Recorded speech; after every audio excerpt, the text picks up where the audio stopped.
Hello and bienvenue. I'm your host, Anaïs, and it's my pleasure to welcome you to Her Career, Her Coach, the podcast dedicated to empowering women to build a career they are truly passionate about.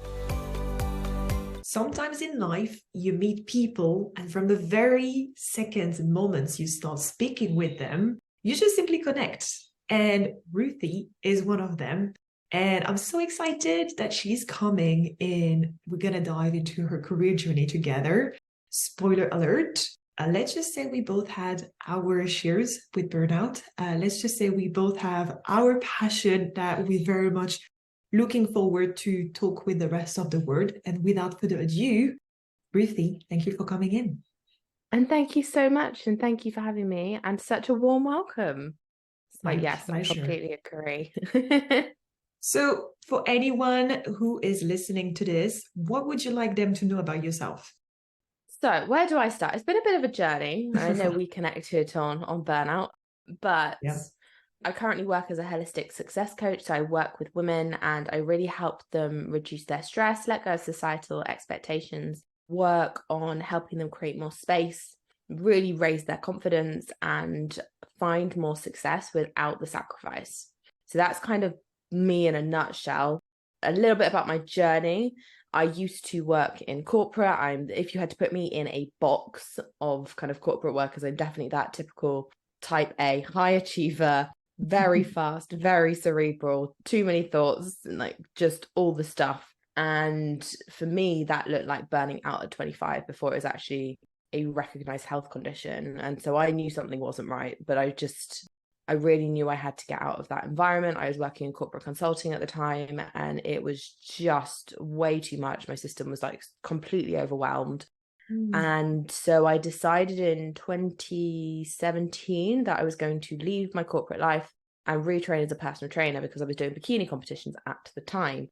And so decided to make this big shift. And they do say wherever you go, there you are. I took my corporate habits with me and a couple of years later, I burnt out again.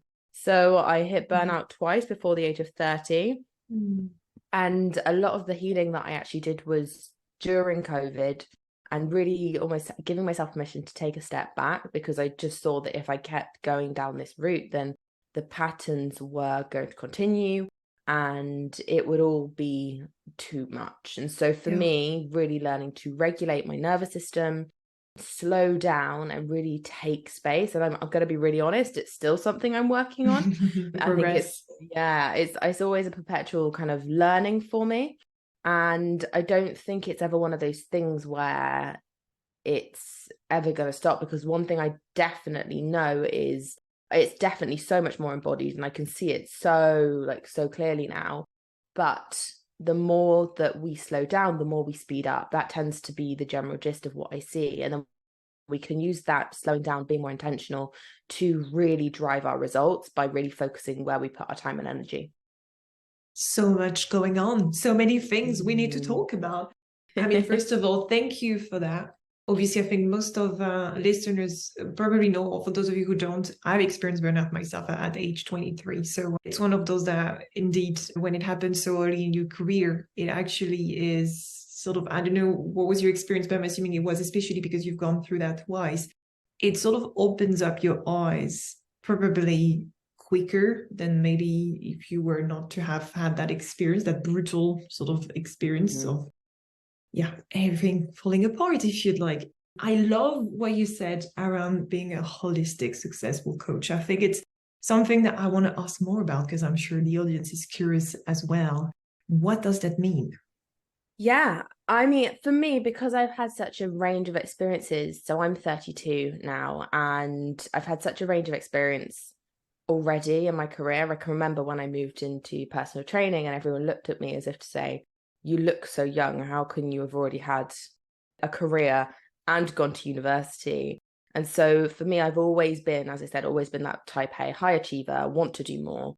And that's always been the way in my family. I've had very strong female role models. And so I've always had this thing of like knowing that women can do more and we can be more. And very kind of obsessed from a young age of being successful in whatever I did, whether it was competitive swimming, whether it was sports at school, whether it was getting the highest grade, all of those things. I've always been really obsessed with it, but having been through that corporate kind of high life, which absolutely wasn't, sold the dream, did not live up to expectations, it really made me reassess like what's important. And my family have also been heavily involved in the NHS. So both my parents worked for the NHS, so I have a real kind of grounding in health. And one thing I think we get so wrong in the UK is a lot of it is curative, and we don't talk about the preventative side of things and how we can really take care of our bodies to support us, not only in performance, but also just like good quality of life.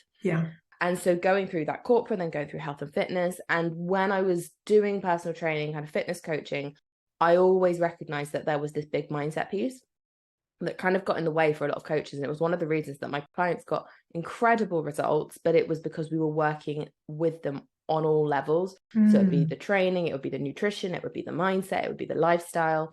And so for me, when I was going through this time of like, what is it that I want to do? Like a lot of change was going on. My mum also passed away the year before COVID happened. It was all a lot. I was like really soul searching, and it kind of came down for me. I was like, there's definitely a link here between health, wealth, and success. And for women, this is huge because we've never really been told to talk about these things. We all know about the level of medical misogyny that goes on. We all know about the fact that women earn less than men and the gender pay gap. We all know that women deal with this level of emotional labor. And so for me, I'm like really unpacking that so women can succeed and thrive on all levels, because when we get to the root of it, a lot of these behaviors play out in many different areas of our life. And actually when we resolve them at the root, everything gets easier. That's my experience. That's what I see with my clients. And so I tend to go quite deep with my clients. Not always, there is a lot of strategy involved, but really shifting these things like deeper, because for me, real healing of whatever's happened to us is a change of behavior, and that's how we level up. I love that. This is why I don't drink coffee. I'm just excited listening to you. And I think you've made a very important point here, which is not only we don't talk enough about these things, you know, individually in terms of like the health, the mental health, the menstrual health, or even the spiritual side of things and so on, but bringing them all together and looking at it holistically is like a whole another level. And I'm so glad that this is exactly what you focus on, because I think this is actually the key to success. I think in 2023, you cannot anymore look at things in silo and be like, this is my career and then this is my life. No, this is just your life. And then within that, there are some different, you know, components at play. And obviously, I'm glad I asked the question. I'm also holding back on the rest of the story that you shared in the introduction, because I know we're going to unpack that as well as part of the interview together. If I were to ask you, I love asking these questions at this part of the interview. If I were to ask you, what is it that you love the most about what you do? What would you say? I love seeing people really change, as in, and when I say that, what I mean is that they change and they see it. So I've got a client at the moment, and we've really been working on her stepping up into claiming who she is, being more confident, putting in boundaries, and just seeing how she shows up and commits to herself every single week, and seeing how that impacts every other area, and how not only does she, to me, look like a completely different person, to her, she's also seeing the benefit of doing this work on herself to really just see how much she's capable of. And I love that every time that we turn up and we work together, that she has this absolute beautiful smile on her face. And I'm just like, to me, that is life-changing, like just being able to work with someone on that level. And I can talk about many, many stories where similar things have happened with other clients, but just seeing that shift for someone and seeing what they're truly capable of, and that they don't have to keep holding on to all this stress or all this stuff that they thought they had to live by. I'm a big believer in like ripping up the rule book and just really focusing on what's important to you and really focusing on what you want. And so for me, just seeing my clients really shift that and let go of some of the rules that they've restricted themselves by is huge. This is so good. I mean, I think it's one of those as well where, you know, sometimes you meet people or people are interested in potentially working with you and they're asking you, what are the results that you're having? I don't know how you're feeling it, but sometimes for me, even though obviously I'm specializing in career transitioning, and I could easily talk about like a certain amount of like salary or pivot that was successful or a business that was launched, I always go back to the stories where it's about the transformation, like you said, in the mind, in the day-to-day, in the approach to life, essentially. It's not necessarily 100% tangible and easy to describe, yet this is where the magic happens.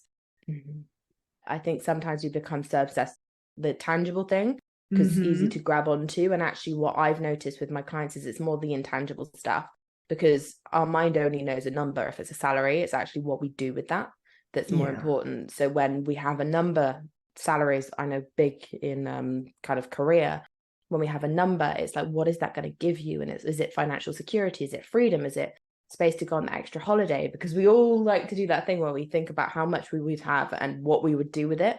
And so often for me, I'm like, how can we shift that person to get there now so that getting to that result is easy? Absolutely. Inside then out. So yeah. Oh, all right. Let's talk a little bit more about you. You've mentioned so many things in the intro. I'm sure it's going to come up again as we dive into your career journey. So if I were to ask you top 3 achievements, what's coming up? Like, this is my personal opinion. I think we overstate achievements in this world. Agreed. And so I find it a really interesting question, because the things that really stand out to me as career achievements aren't these accolades, but it's things that have really toughened me up or made me realize things. Yes. So a lot of that was around corporate. Like, I worked with some huge brands. And for me, going through that, I could say, yes, that's absolutely an achievement. And there's part of me that's like, and I was dying inside. Yeah, so it's not an achievement per se. I mean, in the sense that it was not 100% aligned with. Yeah. And so whenever people ask me what's my biggest achievement, I was like, yes, I worked there, because it was a very hard company to get into and it's very hard to survive. And so when they're like, what's your achievement? I'm like, surviving that environment for the time that I did. And secondary to that, leaving when I did. I think the when is super key in your case, right? Because you could have actually decided to not listen to that voice of yours being like, I'm not happy, and just, carry on for the sake of carrying on. But you're like, nope, I'm out. So what made you decide to leave, actually? I think, so this is, we'll get into burnout here. So I burnt out at 25 and I'd taken 2 weeks off, and I went back so I was working in Reading at the time, and I'm from Bristol originally, which is where I'm based now. But at the time, I'd taken 2 weeks off and I'd come back after Christmas and I could not get out of bed. And I was terrified. I was like, what is going on? I'm panicking. And I was like, I cannot keep living like this. Yeah. Now, there have been some build up in the past. Like, most people will tell you, if they worked in a corporate culture, unless they're trying to sell you on the fact that they still want to work in a corporate culture. And I find it very interesting that people in organizations will run rampant with their mouths when they're in an organization. But when you speak to someone else, you're like, yeah, it's great. Like, I'm so grateful to have this job. And like, I know there are some companies out there that really support their people. I'm not saying all companies are like that. That's just my experience of like my corporate background. And so there was a lot of build-up, a lot of negativity in the environment that I was in. And I was like, I just can't keep going in this environment. This is not okay. And at the time, my kind of happy place or my safe space was the gym. And so I'd show up at the gym and everyone would be like, you look so like happy to be here. And I was like, yeah, I love it. I absolutely love it. And then they'd mention work and I would turn into a different person. And it was like, one person was like this high vibe, fulfilled, loving life person. And the other person was like, get me out of here. I can't stand it. I can't deal. And for me, that was my light bulb moment of being like, this is what I'd love to do, but I don't think there's any money in it. And that quickly changed when I met a woman who then became my coach, and she was doing really well for herself. And I was like, okay, maybe there's some stories that I have around this, because I bought into this corporate path. So I was like, let me explore this, got into bikini competitions and loved it. And I was like, there needs to be some shift. And I remember thinking, right, if I want to go in to help people with their health, I'm really going to have to learn from the ground up. And so I got my personal training qualification. I remember this guy I was working with at the time, and he's like, so when are you going to quit your job? And I was like, what do you mean, when am I going to quit my job? I was like, but the more I got down this path of like burnout and just being completely disillusioned from that corporate path, I said, you know what, this is probably what I want to go and do, and this is what. And the further down I got, the more I was like, yes, this is definitely what I want to do. This is really interesting. Sorry for interrupting you here, but yeah, essentially when you started, as in, going through your personal performance qualification, was it then for the need, like you were saying, of following where your happy place is and just learning something that you knew you had to you were curious to know about, but not necessarily having the plan to, like the question was asked to you, quit your job? It was initially for yourself to nourish that part that was happy. Is that right? Yes. And I'm a big believer in clarity and action. So always follow the hunch. Yeah. I have a client at the moment who has wanted to change jobs, and we've been like working on it slowly. And I'm a big believer of coming from a space of not coming from lack, but actually filling yourself up first so that you can make a shift to the right thing rather than running away from something, because I find that can be quite a toxic and like restrictive place to come from. And so we've really been doing the work, and she's actually been doing quite a lot of stuff around project management in the background, which is not what she does at the moment, and she absolutely loves it, and she's really thriving in that. And so when we've been having these conversations around it, and we actually didn't start with career coaching, which is interesting because I know there's some crossover here, but as she's kind of lent into that, she's definitely getting more clarity on what she wants to do next, and she is more excited about it that way rather than trying to run from the thing that she's in. Love that. And I think I haven't said that in maybe a couple of episodes, but I haven't paid Ruthie to say that out loud. The whole no. coming from a place of abundance rather than lack, but I absolutely resonate with that. All right, let's go back to you. Let's go back to how and when did you realize, and how far were you, as in terms of timeline, when you were like, this has to be my next move? Yeah, it's really weird because we're in the process of house hunting at the moment around the Cotswolds. And I was actually at a retreat for my work in the Cotswolds. And it was a week-long thing. It was the first one I'd been on because I just hit this certain level after being on my grad scheme. And you were only allowed to go at certain points. But anyway, so we got up there, and the whole thing was about transformation, right? Which is hilarious, seeing as we're having a coaching conversation here. And I was in the middle of my own transformation at the time, like physically, but also really kind of like, what am I going to do next? So we sat in this big room, there's like 300 people in it, and they'd made us do this poll.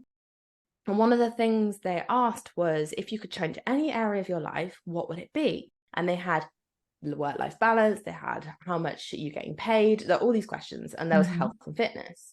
And so it's 300 people sitting in this room, and the results flash up on the board. And it was 52% of people said health and fitness. Ooh, that's your sign. I was like, oh, okay. Yeah. And I was just like, huh? And I was getting all these questions about like, so you go to the gym, what did you do at the gym this morning? Like, what are you eating? And it was just like, for me, that felt very natural, very normal, because I just kind of adapted to it. And seeing other people who were stressed out, not taking care of their health, I was like, there is a missing link here. So for me, I was like, right, okay, this is the next step. And from that point on, I was all like, right, I'm all in, I'm setting my path and I know what I'm doing. And yeah, it just kind of went from that point, really. And then 6 months later, I was out, moved to London, and started the journey there, really. Love it. Love it. It looked like, it definitely came from within. The calling was there. So it was like, this is it, this is happening. But I do have to ask, because I know I've been asked this question many, many times, and I'm sure anyone listening to this would be like, yeah, but how did she do it? Like, how did she overcome the fear? So what was the plan? As in, you've just mentioned 6 months and like you did it. So like, concretely speaking, how did you manage to overcome the fear? Should there was any fear, maybe there wasn't, and practically get started? I always find this a funny question, because I'm someone who is really driven by gut instinct. And I find it very funny that the more I do this work, the more it's reflected back to me, like how much I've trusted my gut on this journey. And so I totally understand how fear can paralyze us. Like, I get it. And I do think it doesn't necessarily have to be big action steps. So for me, from that point on, I was still in training currently for a bikini competition. So that was I think that was in June when this conference was on. And that bikini competition was in October. And I was still doing my personal training qualification in the background whilst working 60 to 70-hour weeks. So as I said, like very fast person. And I was just like, go, go, go, go, go. And I think it got to a point, like in my head, I knew I can stay. So I've not opted out here. And it got to a point, and I think it was the week after, it was 2 days after I'd finished my bikini competition. And so I've been in that environment. I was very high vibe, and I came out the back of it. Now, anyone who's done a bikini competition will know that you are on severely restricted food. Your hormones are all over the place, and you cannot sleep properly. So I'm not in the best state at this point. So I'm like, the fear is really hitting me at this point. And I said, after I'd done my bikini competition, I was going to go and hand in my notice. Because that was the plan. Because I had a coach at the time, and we'd spoken through like what would happen, where would I do it, and da da da da. And everyone in the background was going, but how are you going to do it? But how is this going to happen? And I was like, I have no idea how this is going to happen. Like, none. I've got no plan. Right? None. And I remember I was staying Somerset differently at the time. And I remember I was getting my stuff packed up, ready to go and hand in my notice. And I was like, I don't think I want to do this. Like, this is terrifying. No. And I got a message through. And so I'm a big believer in you will get signs. I got a message through from someone I had not spoken to in 5 years. And she messaged me and she was like, how have you done all this? I'd love to know more about your story. Have you ever considered being a personal trainer? And it was 20 minutes before I was meant to leave. I was just like, well, I guess that's me going to hand my notice in. Now, bearing in mind, I had no idea where I was moving. I had no gym to work from. Like, I've just finished my personal training qualification. And I was just like, what is happening? I went and handed in my notice, and they're like, so what's going on? And I think it's similar to what's going on for me at the moment, which is we're moving. And everyone goes, where are you moving? And I'm like, I've got no idea because we haven't got a house. So this gut instinct kicked up.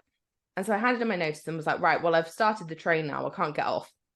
So I remember going and I was like, right, I'd love to work in London. Those are my people. And went and found loads of gyms, applied. It was just very much like, what's the next intuitive step? So I think sometimes we can get so caught up in the fear or the thought of what might happen, what if, like negatively. And actually, when we flip that on its head, so whether it's starting a business, whether it's creating a different role, whether it's going into a different organization, maybe it's taking time off from work, maybe it's going back to work, we stop ourselves because we have this fear of what would happen, like the most negative thing, which is how we're wired, right? On a human level to keep us safe. Yeah. And so often that stops us from seeing what we're capable of, because most of the time now it's not physiological survival that we're working for, it's psychological. And so when we learn to lean through that and we actually see how capable and resourceful we are, which most women have been told they're not for generations. Like, let's just realize that women's rights have gone a long way in the past 100 years. There is so much that women are capable of, but it's breaking through that. And if that's where you're getting stuck, then look at those thoughts, inquire about those thoughts, or work with someone who can support you in doing that. All right. Thank you so much. I think it was just interesting to get on that journey with you, on that train. I felt the train moving. I felt the train in action. I felt like I felt the momentum as you were sharing your journey. Any other achievement you want to share before we looked at it on the challenges side of things? I think one of the things, especially on the achievements, is absolutely running my coaching business. Like, I love it. And knowing when to pivot with it, because I was a personal trainer. I've moved into transformational coaching, and being able to stand on my own 2 feet, because I do think it wasn't my plan to ever to go into entrepreneurship, but I've always been very autonomous. And so learning to navigate that, knowing when to speed up, knowing when to slow down, knowing how to really lean into who I work with and where I get support from, has been a real achievement for me. And especially this year, so I've had some fantastic opportunities, like working with the BBC, doing quite a few pieces for PR outlets. And so just really spreading the work that I do and supporting more people is huge for me. Like, that's my life's work, is to really get out and help more people. realize that they do not need to hustle and grind and live in this really toxic masculine way, this patriarchal way where we've been taught that we're only worthy of what we do, what we have, rather than who we are. 100%. Yeah. Amazing. Okay, let's look at it on the other side, even though I'm very sure it's very connected. What did you think of the challenges side of things? Because I love what you said, about the achievements, as in, like you said, they're overstated, and, people tend to focus on like something that has to be big where it actually doesn't have to be. It's just something that happened that, you're happy to share, or that, had an impact in whatever way, shape or form. What's your take on challenges? So for me, my number one challenge, I've mentioned it multiple times already, burnout has absolutely been my biggest challenge. And it's also been my biggest teacher. Because I just think that going through those things teaches us so much about ourselves and our capacity. So that has been big for me, and learning how to slow down. My second challenge, kind of related to this, would probably be going through grief and losing my mum 4 years ago. And I find it really interesting that the more and more we're learning, the more that we have studies come out just indicating how stress links to inflammation, which can lead to all these diseases. And yet we are still pushing people in a certain way in certain industries. I'm like, how have we not made the link that actually if we look after our people, they will perform better, they will be happier, and we will get a better quality of life? So true. And so for me, losing my mum just radically transformed my life. Because one day she was there and I could rely on her, and the next day she wasn't. And sorry, it's okay. It is what it is. But it's been a really, really big journey for me. And although it's been a big challenge, I can't talk about one without talking about the other, because often we try and run, or we try and push through pain. And it's very similar with burnout. I see a lot of women trying to prove their worth by doing more at work. Yeah. Like the resilience side of things, like, yes, I will not absolutely let go, I will just carry on. 100%. And I do see a difference between resilience and resistance. Good point. So there's almost like this resistance to letting go. And actually, when we talk about resilience, it's knowing that you have courage, and sometimes that means having the strength to break, to rebuild. Yeah, I think like we might be going back to a point you've made earlier, which is probably there is the other side, which means, the fear of what they're going to find out. Should they be stop fighting against the current, stop resisting? Like, what happened if I let go? What am I going to find out about myself? Am I ready to find that truth about myself? Absolutely. And for me, fear, I work a lot with fear. It's just the nature of coaching. And especially on the level that I do, because I think sometimes we can skim across and do all the strategic work, and I'm like, and we still have these core stories that run underneath. Yeah, keep it surface level, and as I call it. Yeah. And I'm like, no, there's this deeper thing that needs to be resolved here. And so for me, when I think about burnout, I had a coaching session last week, and we were talking about, for me, it's an epigenetic thing where so that means like how it's passed down. And so we can talk about things that have happened to people in our families in the past and how that's passed down through our genes. And my family have always known themselves as survivors, because my granddad and my nana were both in the war. My mum then grew up in that really fast environment, but she was dyslexic.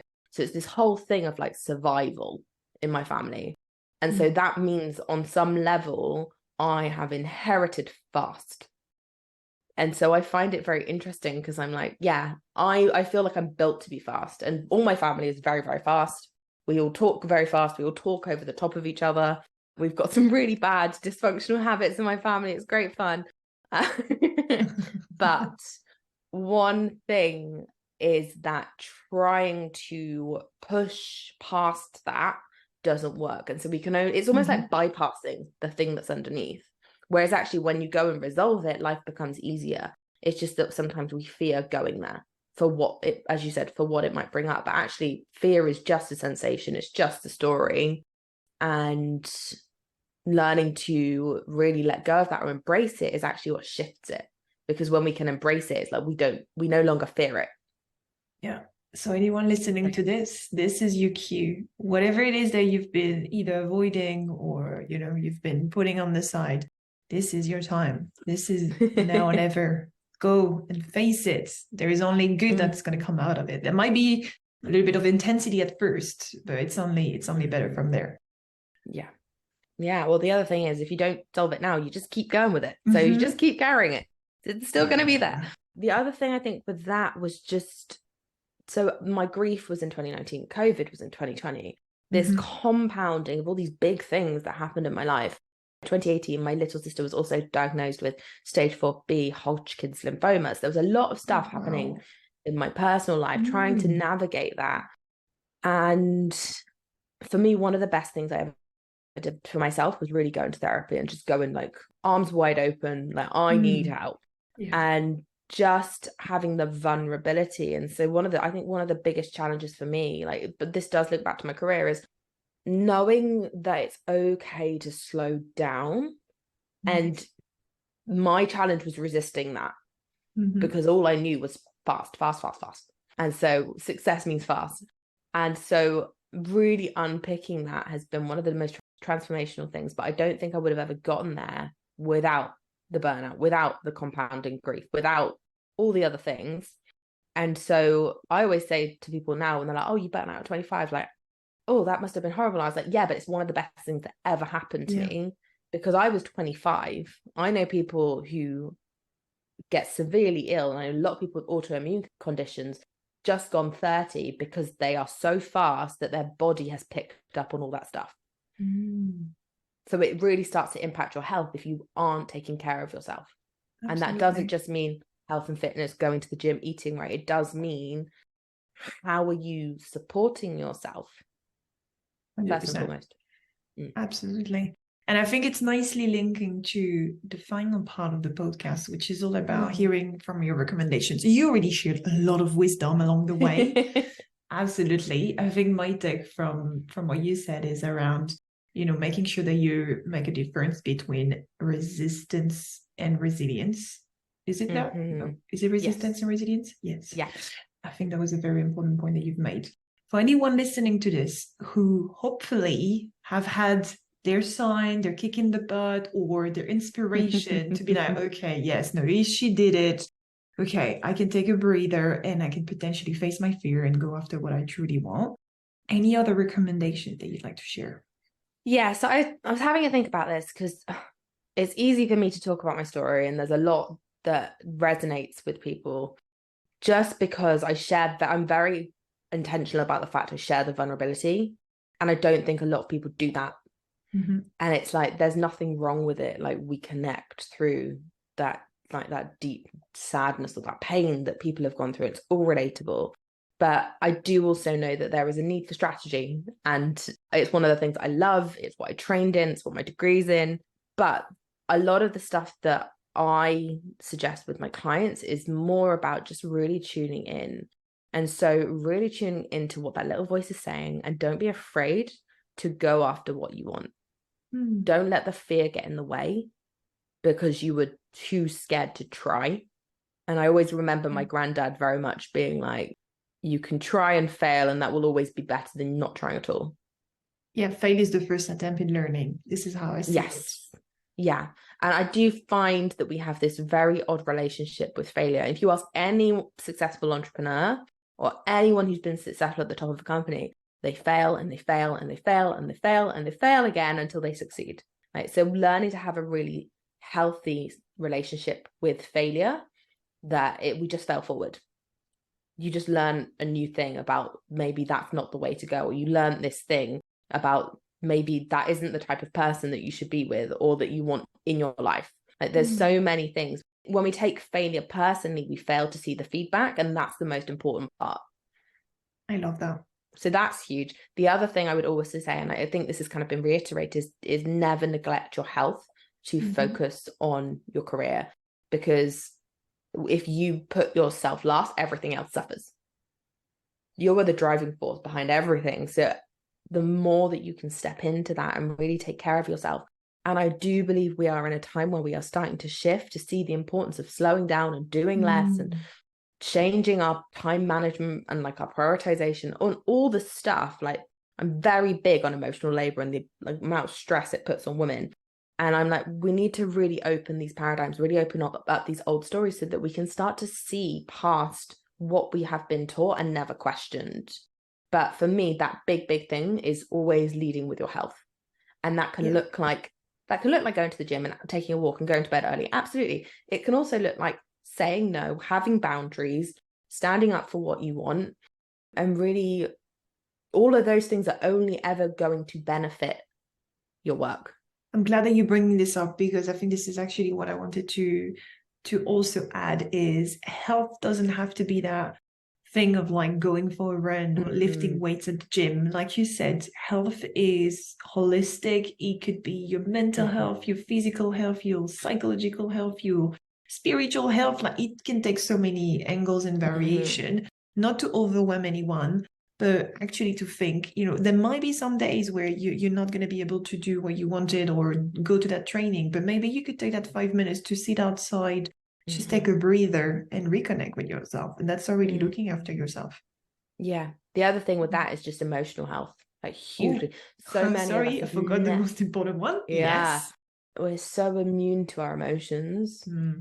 The amount of times they get told that I can't cry, or I'm sorry, I'm crying. And I'm like, this is just an energetic release. Like, this is just something that needs to come up and be witnessed. It has to be, yes. Yeah. And the more that we push it down, again, creates more health problems down the line. Like, genuinely. So there have been studies that have linked suppressed anger to chronic health conditions later down the line. And I'm like, that is so common for women to suppress their anger because we've been taught it's not ladylike. And then we wonder why we have all these issues. And so I'm just like, when we learn to regulate our emotions, we get less of that pent up energy. And I hate to use the word hysterical, but when we have kind of what we would class as like an irrational reaction to something, it's often because we haven't dealt with the emotion that's being triggered from the past. And so it's just really taking care of yourself. Yes, absolutely. Physically, make sure you're sleeping properly. If there's anything that you like strategically, make sure you're sleeping properly. But all the rest of the stuff does come together. And so again, person-centered, like self first, and everything else leads from there. But the other thing that I would just really recommend is just really slowing down and being intentional rather than speeding it up is actually the way to speed it up. So we're less frantic, we're less stressed, and actually we can see more clearly what it is we want and what it is that our gut is telling us, or the clearer answer. And so if you're ever finding yourself in a time of just like everything feels too much and it feels too fast, my invitation is just to be like, right, let's just slow this down, take a sec, get present, and really look at this from a clean lens rather than from all the stuff that is going 100 miles a minute. Great piece of advice. I'll have to follow the tradition here and ask you one word summarizing the conversation we just had together today. I feel like we've covered a lot. We did. Trying to pick one word. I feel like the word for me, I wrote down wisdom, but for me, I think the word that comes up is intention. Yes. I think that's a nice one. Again, like there is no right or wrong answers, but considering everything we discuss, I love that. Yeah. Just being clear.